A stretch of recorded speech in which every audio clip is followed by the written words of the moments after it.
s'il vous plaît, ne tuons pas non plus le show dans la business.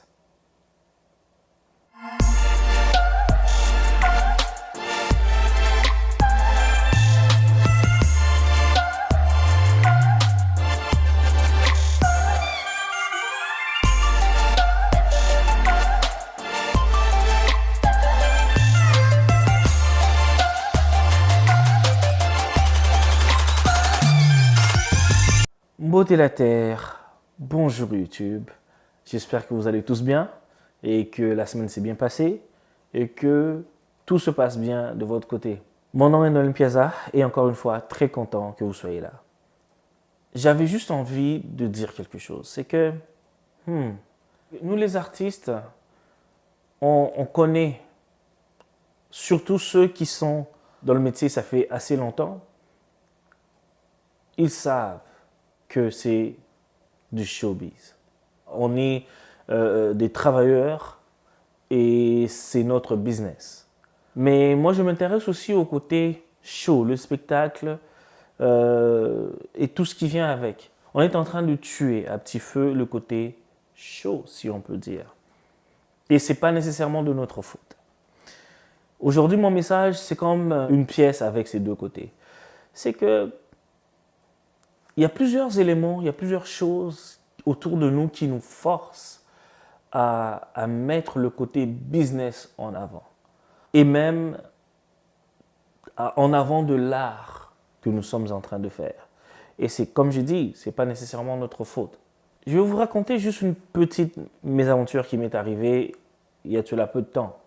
Très court parce que je l'avais déjà publié sur Facebook pour ceux qui sont amis avec moi sur Facebook. Donc, il y a quelques jours, il y a quelques semaines, il y a quelqu'un qui m'a contacté, quelqu'un que je connais, pas nécessairement un ami direct, mais on se connaît à travers le travail. Il est déjà venu travailler avec moi à quelques reprises, donc 2 fois en fait. La première fois, c'était vraiment, j'avoue, c'était moi qui lui avais dit, bon écoute, c'est pour un petit truc, viens, c'est pas grave. Pourquoi? C'est parce que la personne m'avait rendu un service. En fait, c'est que j'étais dans un show l'année passée et en voulant rentrer, j'ai fait connaissance avec quelqu'un qui était là, qui était aussi venu voir le show. Et en voulant rentrer, il m'a dit, je vais dans la même direction. Il m'a déposé devant mon studio. C'est bon. Pendant qu'on était ensemble, on a quand même sympathisé. Et puis, il était musicien aussi. Il fait un peu de musique. Et il m'a dit, écoute, on pourrait travailler ensemble. Moi, j'ai dit, il n'y a pas de souci. Et c'est ça, il m'avait contacté peu de temps après pour me dire qu'il avait un petit truc à faire, que ça n'allait pas prendre beaucoup de temps, pas plus de 30 minutes. Ça nous avait pris 1 heure, mais j'avoue que la première fois, c'était bon, que tu m'avais rendu un service, je te rends un service. La deuxième fois qu'il est venu me voir pour un truc qui devait durer qu'1 heure, ça nous a duré 3. On doit quand même comprendre une chose, c'est que je suis musicien à temps plein. C'est ça que je fais comme travail. Je vis avec ça, mais vous savez tous qu'en tant qu'artiste, il n'y a rien, que je vous cache rien, il n'y a rien à cacher de toute façon, c'est quelque chose qui est connu. On vit dans un secteur, disons, qui fluctue, comme plusieurs autres secteurs d'ailleurs. Mais c'est ça. Moi, je travaille dans un de ces secteurs-là qui fluctue beaucoup. Il y a des saisons fortes et il y a des saisons qui sont complètement mortes. On vit à travers ça, puis c'est bien, on s'est adapté vraiment à cette réalité-là. Mais, ceci étant dit, on doit quand même vivre de notre métier. Donc, la personne ne m'avait pas du tout payé, puis il est parti. Et il est revenu, il y a cela quelques temps, pour me dire que une de ses amies voulait enregistrer quelque chose pour sa maman qui était malade. Je peux comprendre.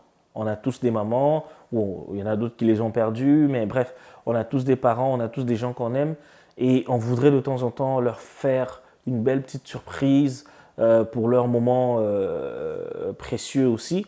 Mais cela, je ne pense pas que moi, je dois à tout le monde qui doit faire une surprise, que moi, je dois absolument participer gratuitement à la surprise. Je m'appelle peut-être Noël, mais je ne suis pas le Père Noël non plus. Hein? Ok. Je pense que ça, il fallait que je le dise. Bref, voilà, donc la personne est venue et la personne m'a appelé, pardon, il m'a dit, voilà, il y a mon ami qui veut enregistrer quelque chose, c'est un petit truc, tout ça, tout ça. Ben moi j'ai dit, il y a pas de problème, bien sûr, voici mon prix. Et là, ouf, la conversation a posé pendant un moment pour que la personne me dise, ok, ben tiens, je vais te rappeler. Et il me rappelle que 2 jours après, il me dit, ah, finalement, j'ai pas trouvé ça cool, hein, en fait, que tu demandes de l'argent pour un petit truc. Quelqu'un qui veut juste chanter pour sa maman. En plus, la fille qui devait faire un truc, pardon, pour sa maman, n'est même pas chanteuse. Elle voulait juste faire une surprise. C'est comme, voyons, tu demandes pas de l'argent pour ça. Waouh, waouh, waouh, waouh, waouh, s'il vous plaît, s'il vous plaît, s'il vous plaît, s'il vous plaît. N'oublions pas, on appelle ça quand même showbiz. Je suis musicien, je suis un travailleur. Et quand je travaille, je mérite d'être payé. Je pense que ça, c'est un message qu'il faut quand même que ça passe. Il faut que ça passe. OK? Pourquoi est-ce que j'ai intitulé ma vidéo, pardon, ne tuez pas non plus le show dans la business? C'est qu'on nous pousse à aller vers là. Mais je ne veux pas qu'on arrive là. Moi, mon souhait, c'est qu'on n'en arrive pas là. Pourquoi? Parce que si on oublie que l'art en général, c'est d'abord pour ramener des gens à une certaine place. Si on oublie ce côté-là, on aura tout perdu. Si on prend juste le côté business et on met en avant, on aura complètement tout perdu. On est artiste. Je sais que plusieurs personnes nous regardent, nous les artistes, comme si on était juste des gens nous sommes juste là dans nos têtes en train de rêver. Non. On gère aussi quand même nos vies, on gère nos finances, on a des business à faire rouler. Nous-mêmes, en tant que musiciens, on est des produits, on est des produits qu'on essaye tous les jours de vendre.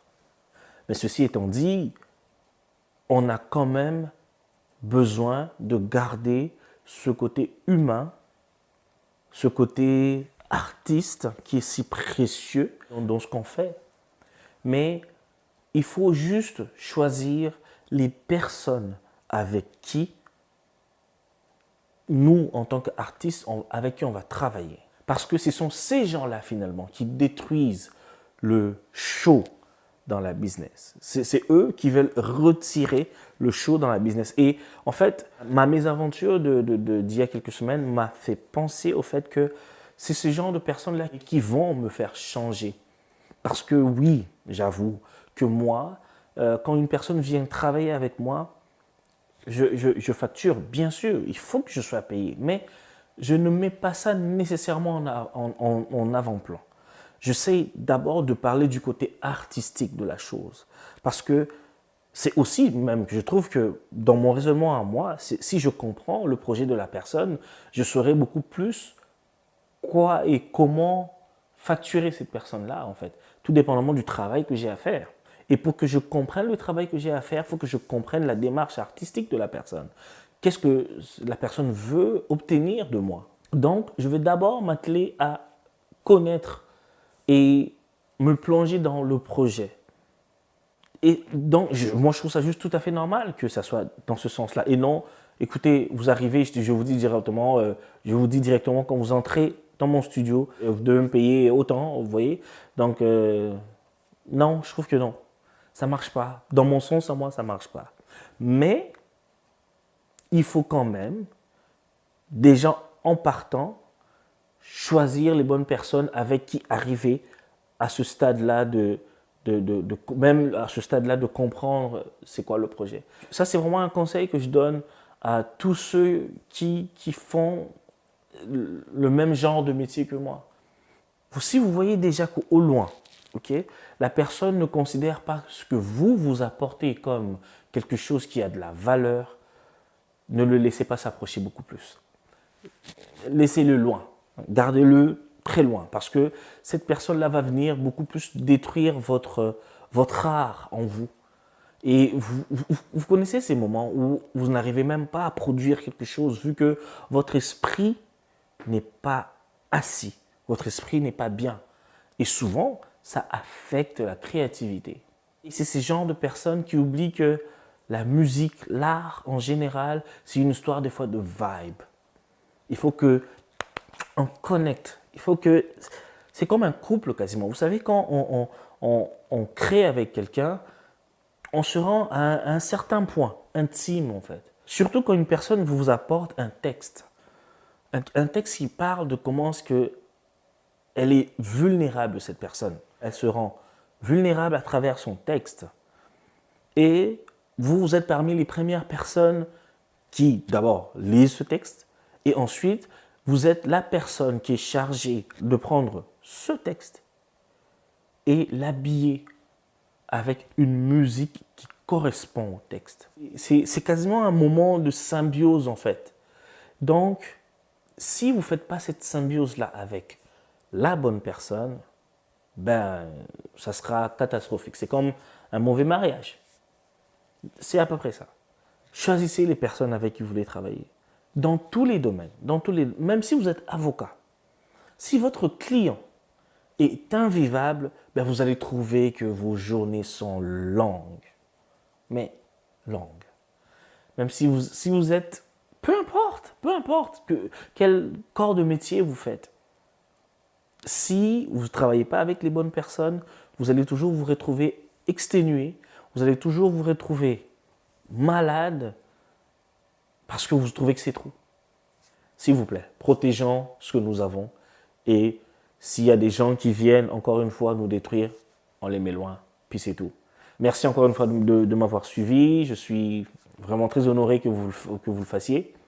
Encore une fois, pour l'algorithme YouTube, likez cette vidéo, partagez avec vos proches, même les gens que vous ne connaissez pas, partagez, abonnez-vous s'il vous plaît. Et je vous retrouve à la prochaine vidéo, ok? Merci beaucoup, bye bye.